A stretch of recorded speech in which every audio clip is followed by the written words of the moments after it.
welcome to Capital Sports 3.0. I am one of your hosts for this evening, and we have an absolutely terrific, well, listen, it's a bar-standing show coming up.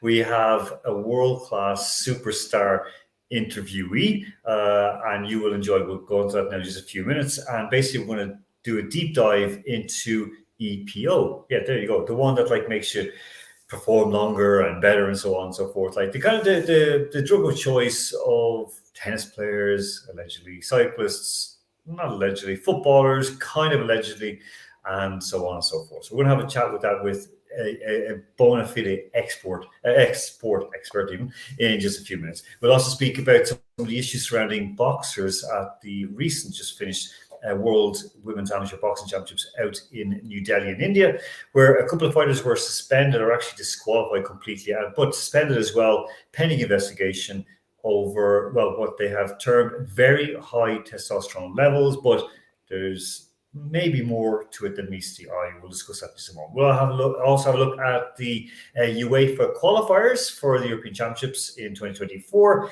They are in full flow. We'll have a chat about some of them. Of course, France sort of got themselves back on track. England, not quite. Ireland are getting there, even though they got lucky with the 3-2 win over Mino's Latvia last week. And there's a couple of work topics as well we're going to cover as well. However, we're going to go straight away to you men and to Dublin, to Isel Cody and Andrew Flint. Gentlemen and lady, how are you both doing? Not too bad. I even made my hair look tidy, so if my mother's watching, she should be proud of me. I've learned after 7 years. Yeah, I found actually my hair stick. I don't know. I was sitting on the couch earlier on, and I realized that I had I lay back on a pillow for about 20 minutes, and suddenly the back of my hair went like this, like a. I love the fact that we are going against all the gender stereotypes with the men going on about how much they did with their hair. It's easy we break taboos on Capital Sports. We break down barriers. We're very modern, progressive journalists, I think. Gender neutral. That's we are. Gender neutral, 100%. Isel, just a quick one. What's the weather like in Dublin at the moment? It is currently surprisingly cold, but dry now. I say this as someone who got absolutely soaked on all 4 of the walks the dogs decided to go on today. So I am quite the weather person at the moment. Okay, that is good to know. Okay, look, I want to start straight off with something that we didn't cover on the show because, of course, we had a quite a good interview last week with Robin Stevens, the race walker. She discussed issues surrounding, for example, transgender athletes doping as well. And one of the things she said about doping was just, it struck me when we spoke off air, it really brought home to me. And she said, why would you want to dope? Why would you want to hurt your body? Why would you want to do it to your body? A lot of discussion this week, of course. So I'm going to start with you on this about the Usyk Fury fight. And one of the questions being asked was, well, is Tyson, which I don't think he is, he's not on the UCAD testing list. And maybe that's what's bothering him. I don't think that is. I think what's bothering Tyson in this instance, and I hate to burst the bubble of anyone who thinks it's anything doping related. I think the reality is Tyson, if he wanted to fight him, he would. It seems quite apparent from the ridiculousness of the demands, the timelines, even when Usyk agrees to a ridiculous split in Tyson's favour, that Fury still tries to avoid it. I think the reality is that Fury is probably very well aware of the fact that Usyk is the biggest challenge to him, and we're more likely to see Tyson come out. I know they're saying today he will fight Joe Joyce as his likely next opponent after Joyce's upcoming bout, but the reality is I think we're more likely to see Tyson continue in his career to fight the illustrious likes of Derek Chisora for a 4th bout or Wilder for a 4th bout, as if the results to date weren't convincing. And I think that's the difficulty here. Tyson doesn't want to fight Usyk for the very reason that Usyk is the best in the world, I think. And I firmly believe that it's a ducking event as opposed to anything to do with anything untoward along the lines of doping or that being the concern.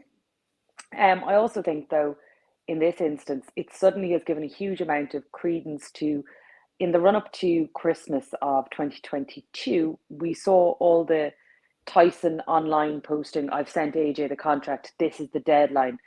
sign by this time, you dosser.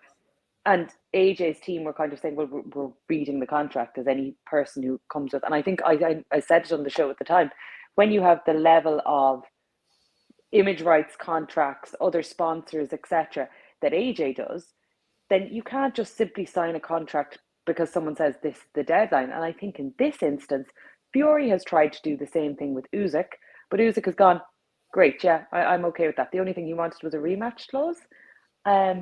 And I think it may just show perhaps that actually Tyson will only fight opponents who he is confident he will beat. And I think that is the reality here as opposed to anything else. And I think that has been shown time and time again by his, if you look at the exact comparison between what went on in the build-up to the Joshua fight never actually materializing and this, it is identical.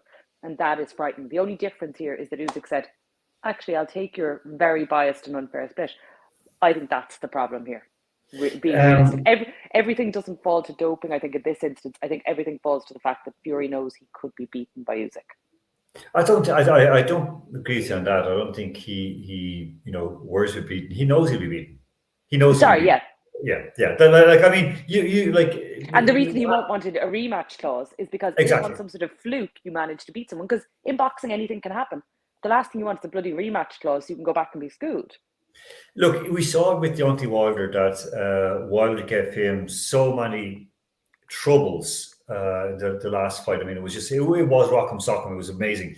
Talk about Joe Joyce. I mean, he's now going to beat up on Zhile Zhang, who's like just a big Chinese lad who's very, very well promoted. The only thing I would say about Zhang is he beat Filip Hrgović in the last fight, although he didn't get the result. Yeah, and at the same time, Hrgović is also someone who's beaten up a lot of warm bodies. He's over a big Croatian guy. He's no Željko Mavrović. He's a big guy, good jaw, has a lot of money behind him. But he's, these are like this. This is a quite a low level because as you Joe Joyce would be fairly easy pickings for Tyson Fury in his prime. Yeah. I don't know how it would be now, and I don't know if, honestly, I don't know if Tyson Fury would have the interest in having to carve off pounds and weight. That's the thing. He'd need to train properly for Joe Joyce, and I think it's just upsetting for boxing fans because there were a lot of people who were like, "Oh, AJ is ducking Fury," and now I think there's this moment where people are going, "Oh, now I would like to again." Point out that December I am on record saying what I thought was happening, but sure, because you were giving ridiculous deadlines. But I think it's tough because this is the big event for boxing. No matter what we say about what other fights matter, like Katie Taylor fighting is huge for women's boxing, but the unification of heavyweight titles is that's the pinnacle. That's the World Cup final for boxing. Yeah, and look, Issa, and we'll be honest about it. As much as we like to say, we want to praise up one of our own. Women's boxing as well is very, very narrow, and most boxing fans in the States, in Europe, even in Ireland, would be it's not seen as at the level. For example, in UFC, certain fighters turned UFC. We know who they are, and Holly Holm, for example, even yesterday, they've turned UFC. As much as I dislike UFC, they turned UFC in the women's section into something to watch, something that it was like they're as tough as the men, they're as good as the men. Women's boxing, the lack of depth. But then again, UFC does lack of depth as well. Oh yeah, completely. It's about divisions. It goes depends on divisions. I would say if you are looking for something, or if any of the viewers would like to look for something that is thoroughly amusing through this entire process and not depressing for boxing fans, Usyk's translator, Alex, he is a joy at all times. Even prior to this, he is always hilarious because as his manager and translator, you wonder, does he take artistic license occasionally because Usyk, not much English. However, he has just been an absolute joy, like suggesting that the only way that Fury intended to unify and become a unified world champion was if he decided to go and fight Clarissa Shields at this point. And some of his tweets have just been like, I'm living for Alex at the moment. Okay. It is worth your time. Quick word from Santa Barbara out in Santa Barbara. Of course, most Russian people know that as a TV show. I never saw it, but it's mega famous here.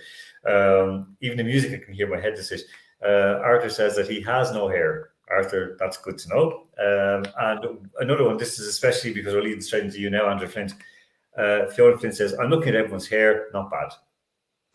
So, thank you, Fiona. I know you mean I've made an effort, Fiona. This is it. You know, I have to say, I was telling Annie Mac this the other day that when I'm flying, taking off in planes, when I'm actually going to fly, like take off, I get extremely nervous. And I play one of the final quizzes we had, the Big Cock Guilty quiz we had, where you and Fiona took over when, if you remember, Peter P turned around and said, like, shut yourself, you big dirty, blah, blah, blah. And then I was like, everyone starts laughing. And I was like, Peter, you know, like Andrew Flint's mom was on the phone. And he's like, oh my God, I'm sorry. And then Fiona just goes, yes, I am. That was it. Like, you wouldn't know. In the studio, Andy Mack is sitting across from me. He had his head on the table, laughing, crying. I couldn't look anymore. I was anyway. So that gets me through. Andrew Flint, up to you. Absolute shame for England, disgrace for England, letting the whole side down. Don't know what you guys are at. You've beat Ukraine 2-0. Why don't you just let them walk in 4 or 5 goals? Just get it over with. Well, I think that the shame's on Ukraine not walking it past England, surely. Well, I mean, look, I think virtually everybody would love England to lose at the best of times, but of today, particularly, it's been a good weekend for England. I really had zero hope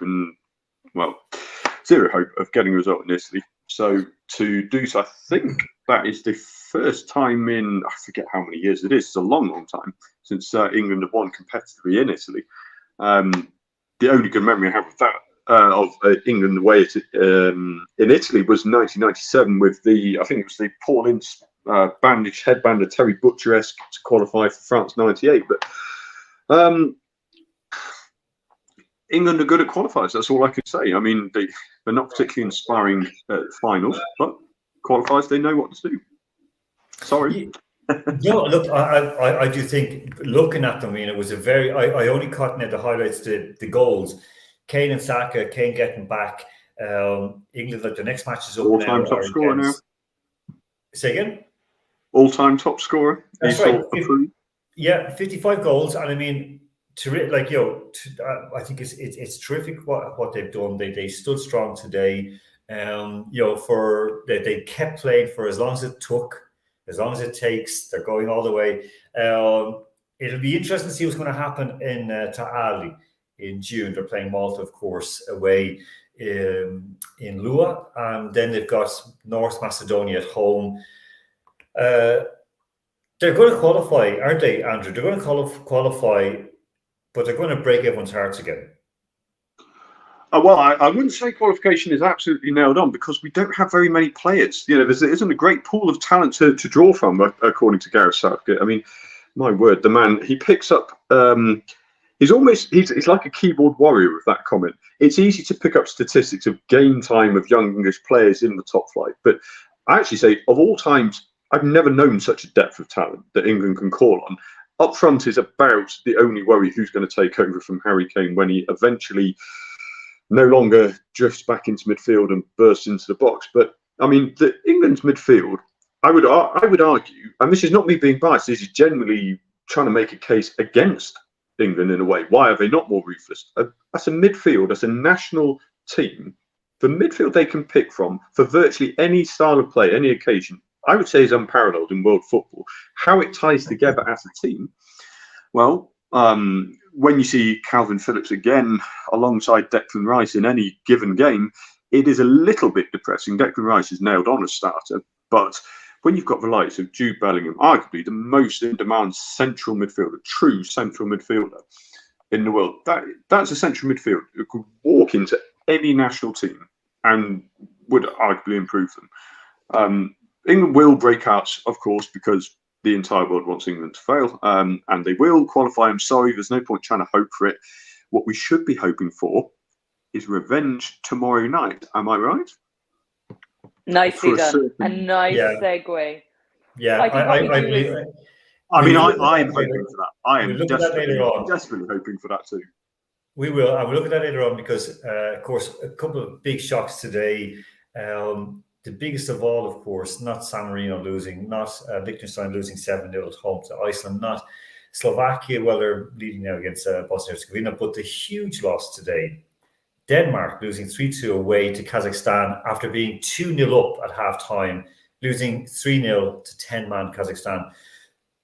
It's like a dream in a way. It's just like an absolute shock that Kazakhstan could pull one over. He's just asking that, like, I mean, how bad are Denmark doing now? Because, I mean, they should have a superb team, but they've just flopped like a fish.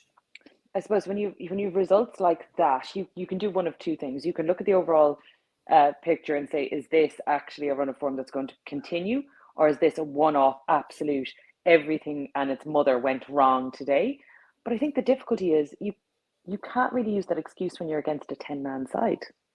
But it's a huge win, obviously, for Kazakhstan. So let's look at the positives. Let's not. We'll try and be. I'm trying to be optimistic and focus on the underdog story, which is always nice. We don't normally get it at this stage in the same sort of way. It's normally more so when you get to a major tournament as opposed to the qualification.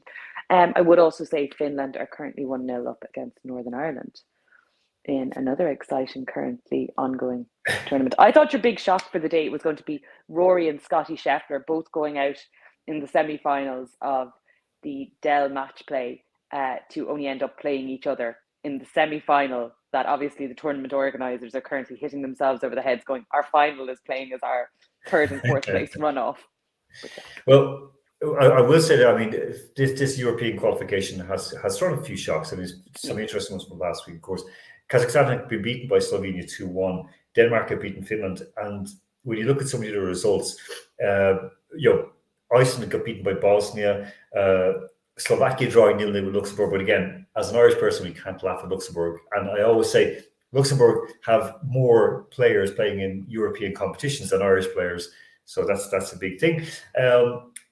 Overall, like, I mean, Moldova getting a draw with Faroe Islands is good for both sides. Looking further through, of course, Sweden going down 3-0, France hammering the Netherlands. That was an embarrassment. Poland falling apart 3-1 against the Czech Republic. Scotland getting a win against a 10-man side from Cyprus is not bad as well. And of course, that big Armenia-Turkey game yesterday, where there was they actually turned off the commentary and turned off the crowd noises in Yerevan. It ended up a 2-1 win for Turkey. So that was quite interesting. Another one that I just noticed, that Belarus are playing. They're playing Switzerland. They lost 5-0 yesterday to Switzerland. So on that, I mean, okay, apart from the great Croatia 1-1 draw down in Split with Wales, after this, actually, first straight away, should Belarus be playing in the Europeans? Andrew, you're on mute. Let yourself go, Andrew. Yeah, no, I don't think is the answer. We'll put it this way: if Russia are not, then Belarus should also not, for virtually the same reason. I mean, but there's no point skipping around the issue. There is an issue there that has, and we've spoken about this before, and it pains me on a personal level to not be able to watch, just on a purely sporting level, to see Russia play on an international level. But I also understand it's not just about what a sport fan wants, it goes way beyond that. I think it solves or saves more issues than it creates. For Belarus, well, they're never really going to compete at a meaningful level. That's not being rude, it's just a simple fact. It would be far less controversial, I'll be honest, to say, look, just step aside for the time being as well. I mean, that's putting it nicely. So no, I think it would. Well, I don't know. Look, maybe we're looking at it slightly the wrong way. Perhaps they should be allowed to play for the simple reason that because they're not likely to compete, it might avoid more focus on them. I don't know. Maybe we're going around in circles, but personally, I would say no. It would be simple. Yeah, Isot. I would wonder, will the status change with what has been the mainstream news over here today? I would wonder, and we're also seeing it with boxing in particular, with other teams refusing to go because of Belarusian and Russian participation in certain tournaments. I would wonder how long we're going to see them being included in competitions. And I wonder, is that going to change the status there for the international side? Yeah, I think it was a strange, like, what was a strange? It's Well, beyond the neutral country versus them for the hammering. It's like, exactly. oh God, the irony. I know. I mean, it does like I thought it was a strange move yesterday by Vladimir Putin by following the US line and saying, okay, we're going to send our nuclear weapons over to another country. You just have them now. Look after them. That was a strange one. But then again, I mean, everyone's acting like. Look, that's what we've been doing with our footballers for years. We send them to England via their grandparents and we say, look, lads, mind them for us. We'll take them back. Don't you worry. Those guys are coming back to us. And then Rice and fucking Grealish, they went and screwed the plan. However, it's okay. And Harry Kane as well. Harry Kane. Oh, can I just give a moment to Harry Kane today? So at Quick. one stage, the Irish commentary team, now they probably didn't do this for your feed watching the game, they zoomed in on his shoes and clearly his sponsor had specially got the shoes made, knowing and told every TV production crew, zoom in, bear his fancy shoes for the special game. The commentators, the Irish ones were like, oh, maybe his kids helped with designing them. And I'm like, there's an entire graphics team who are currently, and design team, banging their heads off a wall going, they're his special shoes. Maybe his kids designed them. That's how cool the design was for his special shoes. Okay, now I'm gonna have to look at those. Okay, so we're going to go out right now. The guys are going to stay with us. We'll come back in a moment. We're going to go straight away to Canberra. I had a chat with them a couple of days ago because of the time difference, of course. Robin Parisotto, he is the person or one of the two people behind the EPO test that was set up for the 2000 Olympics in Sydney. The organisers were so concerned about the use of EPO in athletics events and cycling events in sports because people were dying of this, overusing it and abusing it, not using it correctly, especially because remember, EPO is a drug that people recovering from chemotherapy use. For example, it increases red blood cell production, so it helps people to recover faster and to heal quicker. Now, Robin set it up, organised it. He's working with the Australian Institute of Sport, and things then changed when he got it done. But this is the first part of our chat. You'll enjoy it. It's very interesting, and we'll be back in just a few minutes to digest what he had to say. So just sit back, relax, enjoy. You won't have to listen to the three of us for a moment. You'll probably listen to me for a few minutes, but not that much. So this is Robin Parisotto. He is a medical scientist, medical researcher, all the way from Canberra in Australia. He's somebody who has been to the forefront of the fight against doping in sport, someone who developed the EPO test for the 2000 Sydney Olympics. And honoured to have him on the show today. Robin Parisotto, all the way from, Robin, are you in Canberra right now? That's correct. Okay, very good. So the capital of the country to the capital of another country. So we're two capitals meeting over time. Yeah. Of course, you were the former AIS, Australian Institute of Sport scientist researcher, and of course working now as a medical scientist in Canberra. Can you just tell me why you got into this whole thing of, first of all, sports, and second of all, blood issues and blood doping in sport? What drew you into it? Look, I've always had a deep interest in sport and actively participated in sport. I never reached the elite level, but I certainly reached a regional and state level of sport in a number of sports. So I had an underground, interest in sports anyway. As it turned out, when I was working in the pathology laboratory back in the late 90s, I guess got a bit dismayed with the pathology industry and was looking to branch out into other areas of science. And it just happened to be that a position came up at the Australian Institute of Sport to run their sports hematology and biochemistry laboratory. And then during that time, this was in the late 90s, I then became aware of blood doping in sport. And I guess it got me thinking, and it piqued my interest because blood doping is actually something that you need to do to your blood. And because I worked in the hematology laboratory, which looks at blood and blood diseases, I thought, well, maybe if I can apply some of that knowledge into the blood doping problem, maybe, I could identify something that could be used to develop an EPO test, mainly because there had really been not any great deal of research into detecting EPO, and especially none or very fundamental research looking at certain blood parameters that may be able to identify blood doping. So then I guess I started putting two and two together and doing some of my own research, and found that some of the parameters or markers that I was actually familiar with in the pathology game could actually be applied to the blood doping area. Because with blood doping, you have to administer an agent or blood, and that's going to affect your blood parameters. So there's not much use in looking at a blood test, or a urine test, I should say, for blood doping. Well, that's how it was initially thought in the beginning. Subsequently, there has been a urine test developed, of course, as we all know, but that's not actually looking for the same parameters in the urine as you do in the blood. But the beauty with blood testing is that no matter what agent you are using, whether it's blood doping by blood transfusion or EPO or some other synthetic substance, it's going to affect those blood parameters in your blood. So if we could develop like a parameter or parameters which could detect blood doping by whatever means, then certainly we would on the road to developing something that could be used very broadly. Certainly could be used as a wide net, and then you could inspect the parameters and say, okay, well, these parameters are suspicious.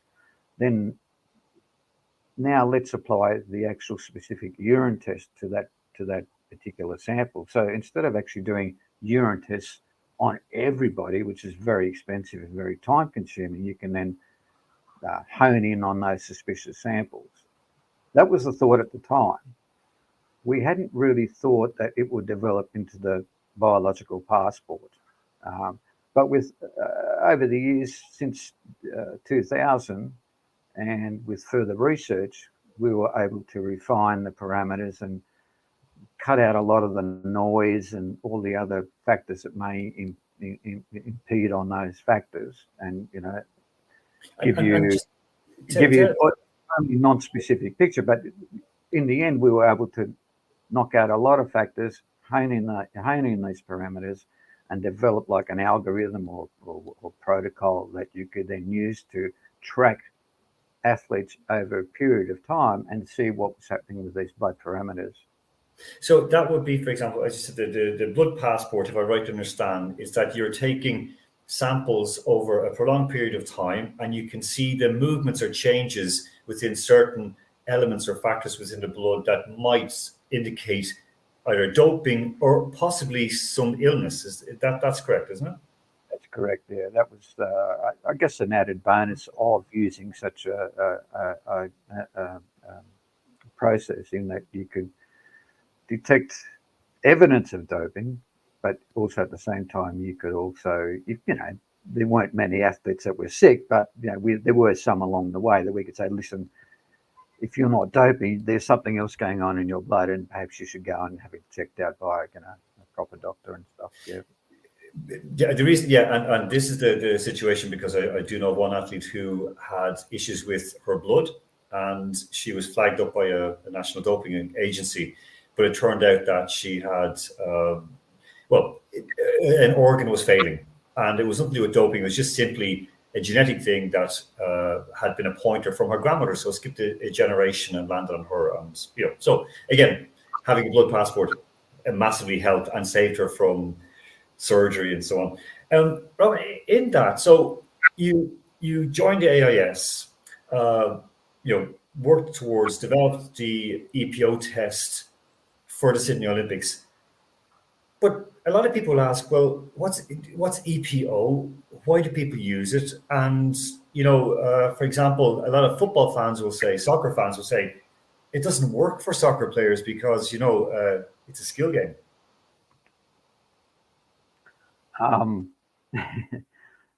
To give a short answer, any sporting event that goes any longer than a minute, that requires an intensive effort,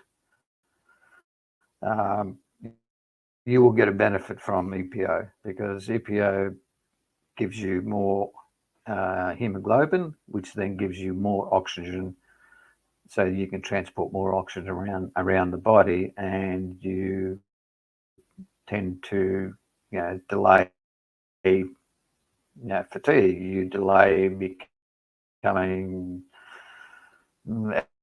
out of breath, in a simple way. And it's particularly beneficial for the endurance sports, where you are consuming large amounts of oxygen over an extended period of time. If you've got more oxygen on board, then you're more likely to see out the event and see it out you'll be strong right to the end. And some of the evidence for this can be seen in years gone by, when you see some athletes at the end of 3,000 or 5,000 or 10,000 meter races absolutely sprinting to the line. And that's because they've got these huge oxygen reserves that they can utilize at the end of a race. So, look, for anything less than a minute, it's probably not of much use. But certainly anything that goes longer than a minute, you derive great benefit from it. So, for example, for 100-meter sprinters, for 400-meter sprinters, it's not going to really help. But can they use it as well? Will get benefit from it. Oh yeah, because that goes for 40 odd seconds, but it's long enough, or it's short enough to actually get a benefit, because at the end of 300 meters, your lactic acid is starting to really pump out there, and if you can delay that with more oxygen on board, you're more likely to finish that event, quite strongly. But anything under that, it's and it's the same with the 150 meter freestyle swimming, or that sort of thing. But yeah, it's of great benefit. There's no doubt about it. Robin, given the obvious benefits of EPO, as you described, just how prevalent is EPO use or even abuse in sports, and how dangerous is it? Okay, as far as prevalence, I guess I refer to 3 better known studies, I guess, that have tried to ascertain how prevalent blood doping in particular is in sport. There was a paper put out by, or sponsored by the IAAF, as far as I understand, authored by Pierre-Edouard Sautas, amongst other authors, in 2011, which found that between 1 and 78% of that cohorts had recently or were currently blood doping, and the prevalence dependent on which country had those figures. So, pick a number as far as that study is concerned. In another study published in 2015 by the University of Tübingen, they found a prevalence rate of doping, this is just general doping, of 34%. And in another study in 2015, authored by someone by the name of Son, S-O-N, they found a prevalence of 39% of the cohort that had recently used or were using blood doping agents. So, look, essentially, it's a hard one to define and put a definitive number on it, but when you look at those sort of numbers, you're looking at around 30-odd%. That so some are doping or have doped in the past. I had a top former top 40 tennis player, a female player, telling me, telling a room of students that she doesn't believe that the top 10, and she also is the top 20 most likely tennis players, don't dope or don't do something. But Robin, there's a big difference between doping and using doping, and especially doing it legally. And it's something that we've seen in nuances in that somebody will get a TUE, a therapeutic use exemption. Would that sort of account for part of the number as well, that we just don't see what people are taking because they have an excuse for it? I mean, that's a possibility. The numbers for TUE approvals is not that high. And who they apply to, we just don't know. We'll probably never know. But some numbers for your audience. Say, in Australia, ASADA, the anti-doping organisation here, it approved in 2021, I think there's 109 TUEs. UK anti-doping approved 77. And WADA itself, 153. I'm just not quite sure what that year was. And they were really the only organisations that I could find any reliable numbers of TUEs. And like you said, look, they can be used to get around the system and to legally dope. I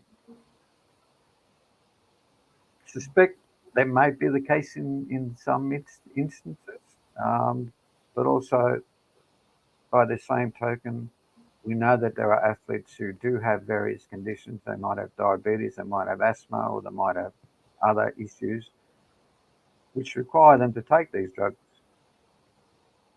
to be able to perform at a normal level, I guess, not so much to improve their performance, but just to, I guess, normalize their physiology to a point where they can compete with the next person who doesn't have a condition such as this. But in saying that, it's fraught with all sorts of, unknowns. You may be able to give a certain amount of a drug to one person that will have a great effect, and it may have negligible effect in another athlete. So again, you can't titrate performance in a sense.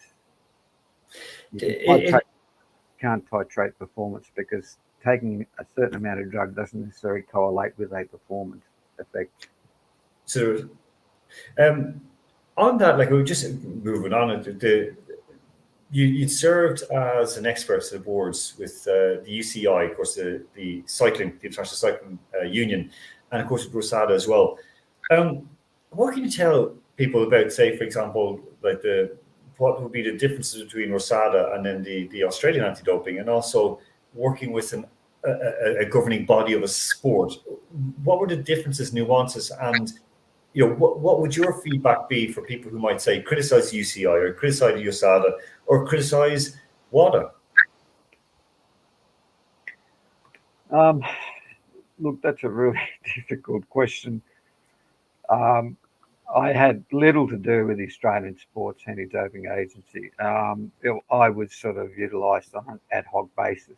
When they felt they needed someone with some expertise in blood doping, they would knock on the door. But as far as having any sort of full-time engagement with them, that was the no-no. And that's another story for another day.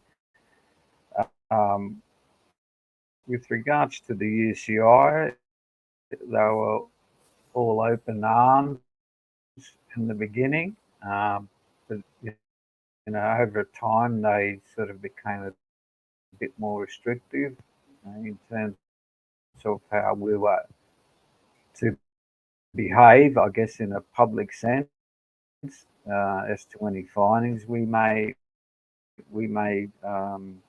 come across, even though we certainly didn't have access to any athlete identification. So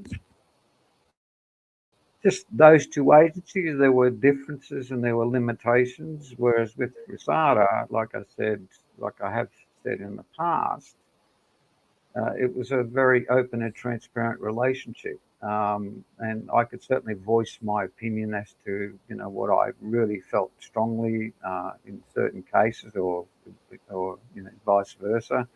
And they could come back to me, and that was all a very open and transparent conversation with them. So, different strokes for different folks, I guess. But I was certainly most comfortable working with RISADA in that respect. The relationship I had with them was very good, and always open and transparent, as I've said. Did you visit Moscow with them? No. It was always electronic or telecommunication contacts. It was never a personal visit or any sense like that. Russia, I mean, is one of the countries, along with Kenya, for example, has been maligned. And we kind of have this kind of belief that doping starts and finishes in Moscow. We know that's not the case. So we're not I'm not, we understand that it's a global issue, just you've spoken about it.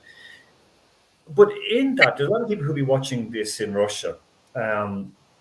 Robin, what would you suggest? What guidelines, say, for example, for sporting organizations, what would you say to parents in relation to doping, not just blood doping, but doping in general? What are the dangers? What are the pitfalls? And I'm setting up for the next question, but you can answer that one first.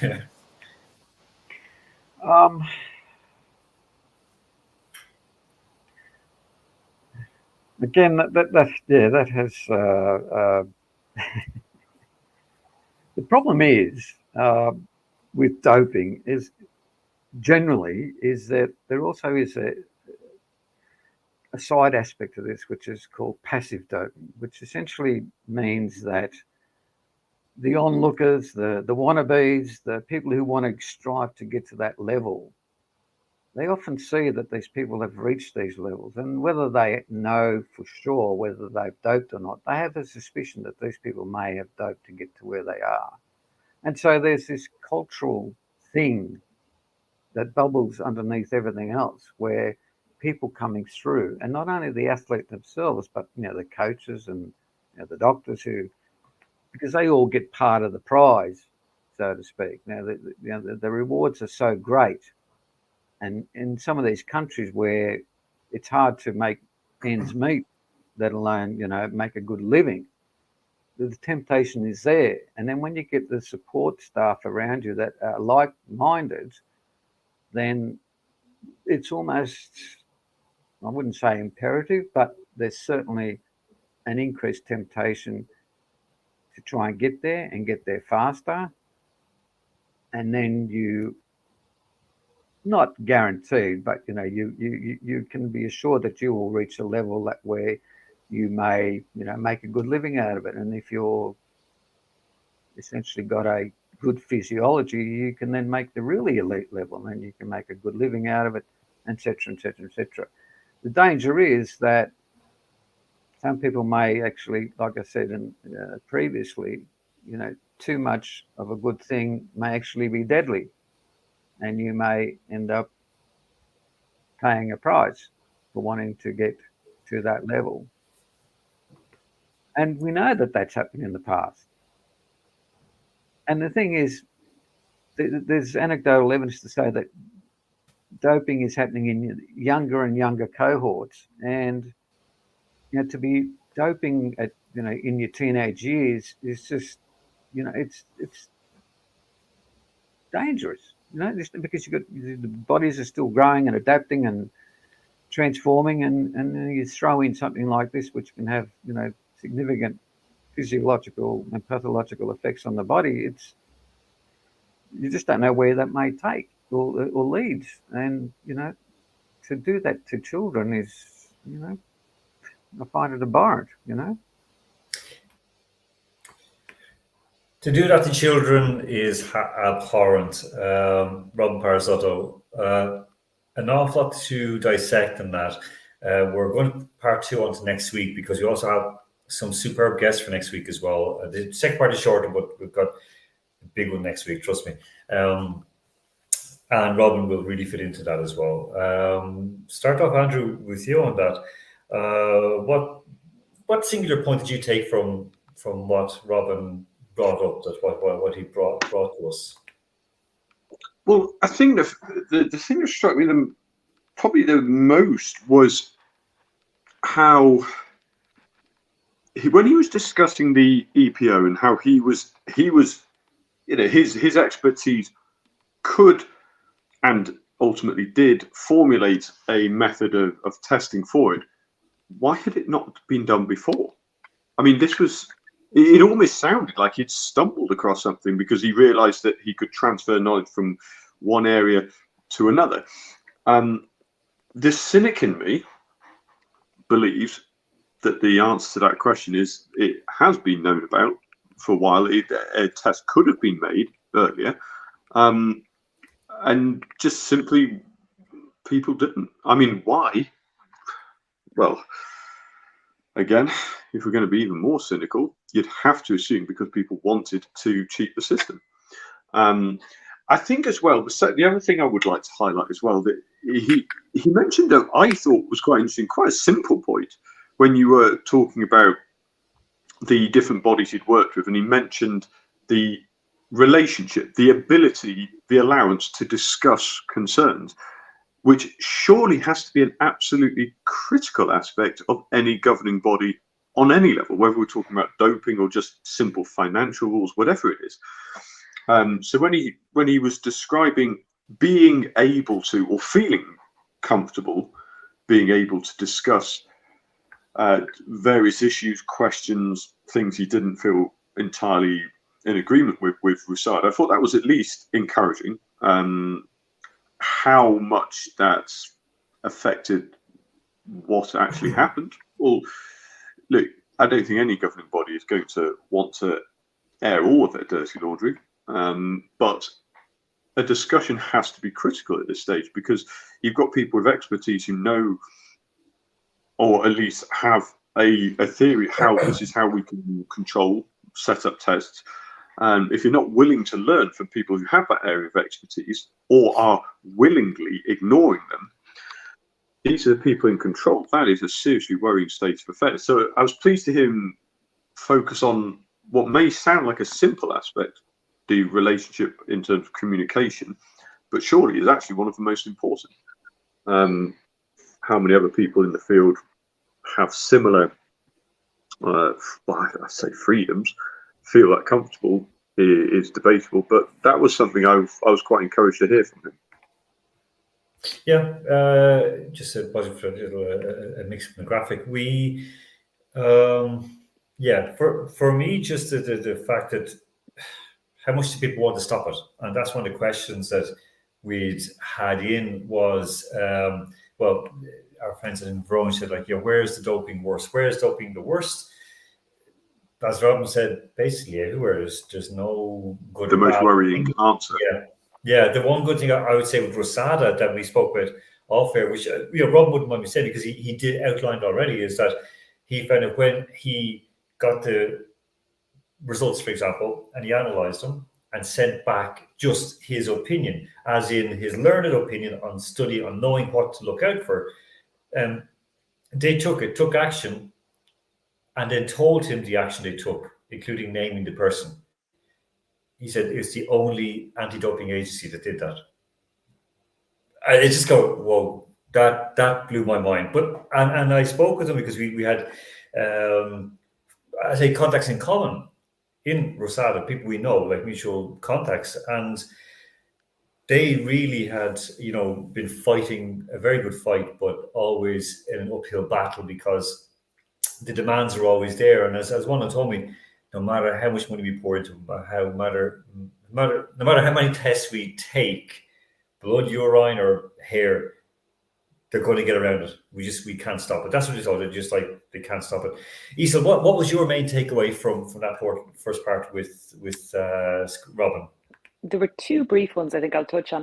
The second one is less of a takeaway for me personally, but I think it's important to highlight just again. When Robin kept pointing out that any sport you do which has a lifetime of or a duration of over a minute, you can get a benefit from EPO. And that obviously also crosses into sports where I presume your duration of the actual performance may not be over a minute, but your training requires you to spend longer than a minute in training. So everything that's giving you greater blood oxygen level and allowing you that ability to recover or to delay lactic acid go coursing through your system and that kind of onset of it. I think that's just so important because I think it's something that, as you pointed out at the start of the segment before you spoke with Robin, so many sports have a superior attitude where they kind of go, well, this is a cycling problem, or this is a gymnastics problem, or this is, and they associate certain types of doping with a certain type of sport. And it kind of gives almost a, well, we wouldn't do it in our sport superiority attitude. And it also forgets the fact that doping can be universally applied to most sports, just that obviously you have difference in what people will take, but EPO has now become more commonly heard of in combat sports. We're hearing about big names in the sports, some of whom are already back fighting, some of whom have returned fighting and then subsequently retired, but EPO is becoming a more commonly used doping method of choice, which is frightening because I think most of us who have an interest in sport would have thought in the wake of everything that happened with cycling that this would be something people would be trying to stamp out. But it's important that that's highlighted again and again. If you're talking about anything over a minute, which is most sports, there's a benefit. So don't be shocked when these things creep into your sports. The other thing I thought which was really interesting was him when he was talking about the genesis of the testing and talking about the cost aspect, that being able to monitor, you're basically within these parameters, you're able to look at, and obviously this is where the athlete passport is so fundamental. You can look at a continual series of tests, and by virtue of these numbers, you can detect, as you pointed out in the case of one clean athlete, a change in her organs function. But you don't need to be testing continually so much as you need to be able to monitor at a given rate so that you can see the parameters changing, which obviously is much better for a lot of places where not only is there an inability to test for financial reasons, but also for certain countries for practical reasons. Also, when you've athletes who travel abroad for training camps, etc., that ability to have a continual line is so important. But I just thought Robin was extremely interesting to listen to. Also, what you're saying yourself about the transparency point and what Andrew brought up, that is so important because when you wonder about where doping is prevalent, the cynic in me instantly thinks wherever you have the least number of people showing as with positive tests because they're doping better. And that's an awful state of affairs, but they're doping smarter, they're getting around tests. And I think that's because the reality is doping in various forms is so prevalent universally at this stage. Yeah, I agree. I mean, we have to agree because it just, as you said, in fight sports and, you said it over a minute, but he also did caveat and say also 100 meters, because I said 100 meter sprinters, it doesn't work. Well, it does. And that's what he said, because as you perfectly pointed out, you need to be able to recover from your workouts. And Right. You know, a lot of people don't quite get that. They think, oh no, it's fine. And the one thing I learned from playing semi-professional soccer, and I remember coming back from a road trip playing 3 games. So those 5 days we were away, you were kind of okay because you basically played the game, you rested, even though it wasn't very comfortable, and we were like sharing beds at different times. And when I say sharing beds, you'd have a shift on. No, that sounds bad in Ireland. You have a shift on the bed, because a shift means to kiss somebody. So This isn't going well. I think always you would rotate the sleeping arrangement. that's Oh, even God, that doing sounds it worse. worse, Cecil. You're rotating on the bed. It's like with your being on teammates. watch. It's like being on watch on a boat. Okay. That's it. So basically, and you take time. But that time when you'd be away, it was still a killer, because I remember them with Montreal Impact, professional players, and the recovery is key. That's the big difference when, for example, amateur or semi-pro teams play against pros, or the same with boxing as well. A lot of Irish boxers always struggled when they come up against the Eastern Europeans, for example, or even Western Europeans. British and Irish boxers always had a disadvantage. American boxers the same in amateurs, because 99% of them worked or studied. Whereas in Eastern Europe, Hungary, for example, they were in the army and they had an easy time. Cuba, they were, they had a government job, but they trained full time. Germany, France, they had contracts with their sports clubs. You didn't do anything except train. Of course, Michael Kruth did our first gold medalist in the Olympics. Yeah, our first. He basically was an army man, and he was a fitness instructor, so he did get around that back in 1992 in Barcelona. One picture I'm going to put up, and this is something from those self-same Olympic Games that Robin worked at. And we know what this one is. This is on the left, Sonia O'Sullivan, who we still believe as Irish people was clean. And on the right, with the small little girl with her woman with her hands raised, is Gabriela Jabov. She was a ethnic Hungarian from Romania, and in their wake are, I believe, it was 2 Ethiopians, who was second and third. Jabo subsequently, that sprint in the final, I think we all remember as Irish people, where basically Sonia had a great kick because she's extremely tall, trained like a crazy woman, and basically could not get past the little tiny Romanian who kept going and going and going and going, exactly as Robin said. Now, a while later, Gabriela Zabo was caught with a car full of drugs, or her husband was, and so on. Now, in that final, she set an Olympic record of 14 minutes 40 seconds, so 5,000 meters, so 5 kilometers, half what Andrew runs every day, or even as in yesterday, he ran an awful lot more. 14 minutes 40 seconds at the time, set 3 years before. The world record was 14:28, set by Zhang Bo from China. And, again, that was part of Ma's army. Before that, in 1996, the previous world record was 14:59. Just under 50. They never thought they could break 15 minutes, but they broke it at 14:59.88 by another Zhongyia Wang, another Chinese runner, one of Ma's army as well. That was in at the Atlanta Olympics. Now, fast forward today, Isa, what do you reckon again, 2000, human beings, normal people, the world record was 14:40. What do you reckon it stands at now, the current world record, Isa? I'm going to go, in the entire space of the records, you've started with a full drop to 13:58. 13:58? You're a bit far off. It's 14:26. Oh, okay. I feel much better. Sport is in a much better position than I thought. Exactly. Now, Andrew, I'm asking you, that's the Olympic record, right? Oh, that's the Olympic record? Yes. So the Olympic record of a Siberian record? No, it's of a Kenyan, Vivian Cheruiyot. And Andrew, the World Championship record, also held by a Kenyan, Helen Obiri.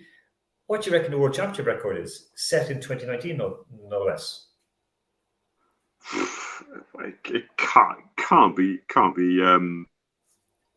be quicker than 14:30, surely. I mean, that's a ridiculous time. Anything in that ballpark is, in my mind, they're all doping because it's so far quicker than I can Just go manage. all out and be ridiculous with it. That's what I did. I was like, you know what? Wait, you went for 13:57. I'll go crazy and say 13:56. No, you're wrong. It's 14:26 as well. 14:26.72, slightly slower, half a second slower than the Olympic That is a record. terrifying time. I mean, that is a truly terrifying time. Exactly. Now, think about this. The set in 2020, of course, when nobody was training. Remember, nobody was training in 2020. Nobody. But the men's and women's world records were broken for the 5,000 meters. What was the world record in 2020? It's still standing, of course. Let's send Zbet Gidi from Ethiopia. What was her record time? I'll ask you both to say it. So, Isa, ladies first. What do you reckon? Her record time in a year when they weren't training and testing, not testing. I think it's obviously going to be higher than the record. So 14:40. Andrew? Because I presume they also can't be doping because it's more difficult to get the stuff in. That's exactly. And they're not I'd say about 14:45 then. 14:06.62. 6.62, 20 seconds faster than the year before in the World Championships. It's gone full on brain dead. Like the men's 5,000 meter record had stood since 2004. Okay, since 2004, 12:37.35. Kenenisa Bekele, which was huge. Then from the Ethiopian, of course, and then Cheptegei from Uganda broke it in August 2020 by 2 full seconds. Okay, well, actually, just 1 millisecond left than 100 second less than 2 full seconds. This is full on mental, like full on mental, and this is it's so depressing when you think about it, just how. That's not even impressive. That is concerning. I mean, that is just it's not even bonkers. Look, I'm very, very much on the amateur level of running, and at my absolute best, I know I have absolutely blitzed it at the height of my training. It's not even in the stratosphere. The same, it sickens me. I mean, look, I know we all talk when we watch professional sport. We think, I wonder what level I could play at. Well, we all know that for 99.9% of the world, virtually any sport, we'd never get anywhere near the 8th tier of professional level, whatever it is. But I mean, there's a limit. That cannot be healthy for the mechanics of a human body, regardless of whether you're doping or not to run. This is it. This is what I was thinking. It's not good. You're basically super. Your body's not designed to go that far. No. Surely, the bones, cartilage, ligament combination does not cope with that. Andrew, we have a voice in from Arthur who says, "Start doping." So simple as that. Fair enough, Arthur. I'll tell you that one. I'd just like to point this out now, in case I definitely did not dope for the Tobolsk Half Marathon last September, and that was my record by some distance. Okay. Very quickly, something's come up. It came in from a listener in England, or watcher, a viewer. Sorry, Ken, a viewer in England. I thought it was going to be Fiona. It wasn't Fiona, not Fiona. He's only interested in the quality of our hair. This is something I didn't know today, Iso. You can tell me if it does. I didn't see it today when I saw the highlights of the match. This was at the England-Ukraine match. This is before the match. A lovely touching gesture. Gareth Southgate, of course, is someone who always stands back to a large degree from negative politics. Again, I know a lot of people who watch this are not huge fans of this, but I think as a person, he does quite well and tries to sort of navigate things. In Russia, of course, for the World Cup, he was absolutely brilliant, had huge respect for the man, and he had great time for people, except when he didn't want to answer why Dr. Rob Chakravarty was with the English team. Did that have any influence on the amount of running that they were able to do and their fitness? And of course, we know who he was working with, of course. Mo answers about that. So this popped up today before the match. The Ukrainian and English teams standing together with a flag of peace. Guys, okay with this? Look, I mean, it's a message that anybody with any bone of common sense has to support. Peace is the ultimate end game. Nobody could possibly argue with it. Using sport as a platform for it, personally, I think people miss the point massively when they say you shouldn't mix sport and politics. I actually think you should, because sport is an active platform that gets the most visibility. How peace is achieved, well, that is an entirely different issue. But okay, let me flip this round. What if they hadn't said anything or done anything, made any gesture at all? It is still a gesture, and in itself, on its own, it means absolutely nothing. Just in the same as a One Love armband in Qatar means absolutely nothing if that is all that happens. But I don't think it is just a gesture, because it is so visible. England, as a footballing brand, even, is going to be watched by a lot of countries around the world. Look, what harm is it doing? I mean, look, it's almost doing more harm if you do nothing. Yeah, I would argue. Agreed. I think it's not I agree entirely with what Andrew said about the importance that you can't de-link politics and sport. As we've discussed repeatedly on the show, there's athletes have such a huge platform that it's really important that they give out a positive message. In this instance, they are not supporting, while they're standing with a team with a flag, the message that's emblazoned there is peace. And that's quite straightforward. And it's one that I think is very important to get out there. We can't start having footballers put out slogans like, similar to what they obviously have. The football says no to racism, and then go, hold on, guys, we can't have you saying you want peace. What's next? Like, next thing you're going to be saying you want to feed the hungry. Like, it's a positive message. While they're standing there, it isn't saying go one side or another. It's a message about peace, and I think it's important. And I don't think you're ever going to be in the wrong if the message you're supporting is one that is positive in its intention. This is it, and let's be very, very clear here between us and for our viewers and people listen to us as well. The English players, they could get a kick and they could get like destroyed online over this. They could get a lot of abuse. They could be put on a kill list. Ukrainian players calling for peace could be killed. Make no bones about it. Saying that they want peace is something that is an anathema to a lot of people on all sizes conflict, who basically either have grievances, they're making money, or they basically have nothing better to do with their lives except just want to see other people suffer. And these guys, many of them, have families on both sides of the border between Ukraine and Russia. Mind them, they have played in Russia. So this, to them, to take a stand like this, I think is hugely brave by Ukrainian footballers.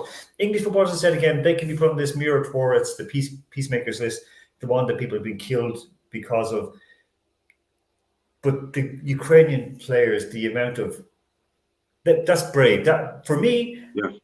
Again, I could be wrong on this because I'm again always speaking. We said from the very start when we were on air on the radio, said peace has to break out. They have to start talking. They have to stop shooting. They have to just get around the table and stop fighting. The Ukrainian players are some of the bravest people that I know for doing this, and they would have very real reasons to turn around and act like, for example, Marta Kostyuk does by, faking panic attacks or by getting refusing to play players or shaking hands and storming off court. That's not what sport is. Sport is where people actually come together, like these men, every single one of them. As an Irish person, I'm proud to see somebody Irish on the English team doing that, from Harry Maguire, Harry Kane, two Harrys, and then Grealish, Royce. It makes me proud to see that. There's so many guys who basically don't have to do that, but they did it. Unfortunately, then in the crowd, which I have to say, the cameras, as far as I remember, didn't pick up a lot of this, but English newspapers did, and this could be blasting. You'll see it all tomorrow, of course, going around the internet. So this, again, nice. We stand with Ukraine. Lovely. I'm sure that there's good meaning behind it. And to be honest, again, it's the right thing to do to say, yeah, we're standing with Ukraine. It's the British flag. They are. Doesn't matter. It's just kind of like just a show of solidarity. And again, yes, there is that kind of very uncomfortable kind of like war feature that people would see around it. But no, I do think that this is just simply a very, very good thing. However, what comes next is worrying. And this is where the guys who are on the field who actually are putting their lives, literal lives, on the line. This is what just absolutely messed up everything for us. It's like, no time to wait. We need F-16s. I mean, it got worse, and it's like, again, Rishi, we need F-16s. These are being put up around because the English FA had given tickets out to people to come in, like refugees, and not just refugees, people who are living long term in the UK from Ukraine and from Baltic states, including Lithuania and Latvia. Putting that aside, that kind of jingles and that thing, Isel, again, going back onto the players, is that what sport should be? Because we've seen, for example, Usyk, he's been very forthright about his beliefs and feelings. But you think that, if boxers like him at his levels, global superstars, the toughest man in the world, if he turns around and says, look, we need to get around the table and talking, would that make a change, Isel? No, because of the people involved, and I don't necessarily think it's, and let's call a spade a spade. My views are very much, unfortunately, they are the majority of Westerners' views. We all look and we know who is never going to go to a table with any of these people, and no matter what way it's glossed up or whatever way you feel that Western media might be biased one way or another, the problem has been there for a long time, and it's been a consistent theme with various leaders he has interacted with. And I think the difficulty is that when you have someone who is in charge in any country that is so egotistical and so at that level, it doesn't matter who's coming out and saying, oh, let's sit down around a table. If someone has no intention of sitting down around a table, you can have absolutely everyone around you telling you you should sit down. They're not going to care. I suppose during the TV production today, I didn't see them highlight those signs in the crowds. Again, there's a huge difference between fans bringing in signs and what a player's message is.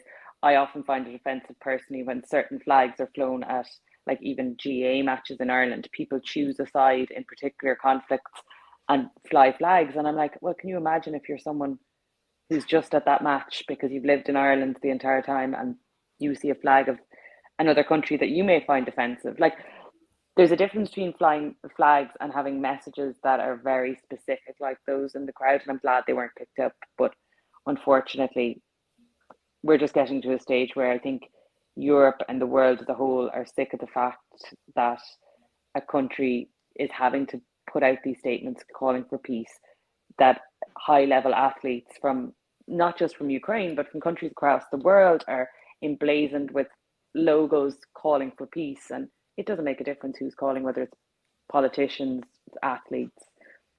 Like, I think we've got to a stage now where it's just, there's a huge amount of frustration that it wouldn't make a difference when the top people in one country, or when the top person in one country is who he is. What difference does anyone calling for peace make? I was going to ask you which person, because it seems also in Ukraine they have a fellow who's very much.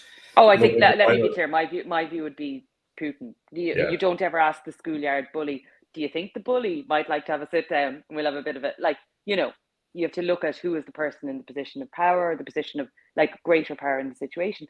And I think even today, I suppose maybe it's feeling very, in Ireland, the last few weeks, we've had such a swing of right-wing anti-immigration protests and things like that. We've had planning permission turned down for various units where there are a huge amount of Ukrainians who have been living in Ireland pre the conflict and who are now here. And I think it's just very difficult to see so many displaced people, see so many people wanting to go home, see so many people talking about peace, and it falls on deaf ears. I think it's very, very disheartening. And today's it's news, it's the main item on Irish News tonight was the movement into Belarus, like, of weapons. It's like we don't normally like other people's news in Ireland. We like our own. We like to keep it regional. What happened down the road? If two cars got involved in a crash, you're going to hear about it as our main item of news. So it's unusual for us to be so focused on somewhere else. And I think maybe that's also reflective of the demographic changing here as well.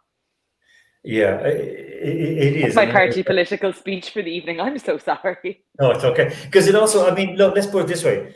When the US were putting nuclear missiles into German and Italian bases and into Turkey, Russian and Belarusian and Ukrainian media were kind of going, wait, hold on, why is America putting missiles in here? So it's not, it is, everyone is regional, but also it's kind of like, there's a mania as well. There's a mania as well. I think we see everything is regional, but then we also see, like, maybe it's a heightened sense that we're, and I'm going down another political route, where the Iraq invasion is 20 years ago now.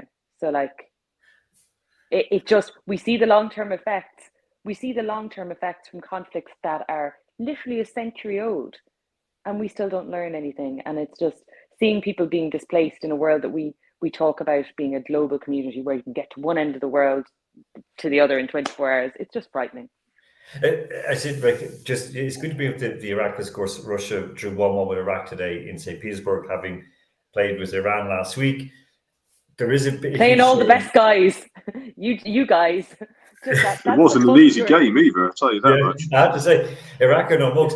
The funny thing about it is when Xi was in Moscow, the Chinese president, and the weird moment when at the same time he's here, Britain say, we're sending depleted uranium to Ukraine. It's like, oh no, it's like, please. And at the same time as the Iraq anniversary, I'm like, and in the same time as the bombing in Belgrade, I'm thinking, no, what's wrong with these people? You have, the 90s, the early 2000s, and 25, 30 years later, you're still doing the same madness. I agree. It's like, they're all mental. They're all mental, from the White House to the Kremlin. They're just, I don't know. Sorry, Frank. I know, Frank, how are you doing? And even though I've just seen that they're not footballers, or they're not athletes, they're footballers. The first time I see Ukraine athletes call for peace. Well, I don't know about that, Frank. I don't know. I do know that it's the first massive public one with people such a high profile in such a high profile event. I'm fairly sure Usyk had some sort of, like, over his various fights in Saudi Arabia, he was wandering around with like a Peace in Ukraine t-shirt emblazoned on him, because everything Usyk sells, I buy. Yeah. So okay. So go on, Andrew. Sorry. To tie what you've just said to a point you made earlier, Alan, is that about the bravery of saying things. People must understand that this sounds absolutely mental and counterintuitive, but it is incredibly brave of any Ukrainian of any profile, especially high-profile sports athletes who are the most visible people in the world. There's not, that is the category of people that gets seen by most. To call for peace, that is incredibly dangerous. You've got to remember. Now, this is just simply the state of affairs. This is not me voicing my opinion. This is just the state of affairs. There is a law that has been passed in Ukraine where negotiations under certain conditions are not permitted. Now, for athletes to call for peace, mad as it sounds, that is going against what they are technically allowed to say. That is a bold thing in itself. So, to Frank's point, look, I haven't followed every single Ukrainian athlete. I'm fairly sure some have called for peace. I mean, that would be mad to claim otherwise. But another reason why perhaps it's not been so visible is, look, you can criticize people for all you want, but the simple fact is there are real, very, very real dangers, not just to them, but to their families, to their friends, their loved ones, to make a comment that is not in line with what is deemed permissible or acceptable. Even you mentioned the Russian football team played Iraq today. They played Iran a few days ago. They were playing in Tehran.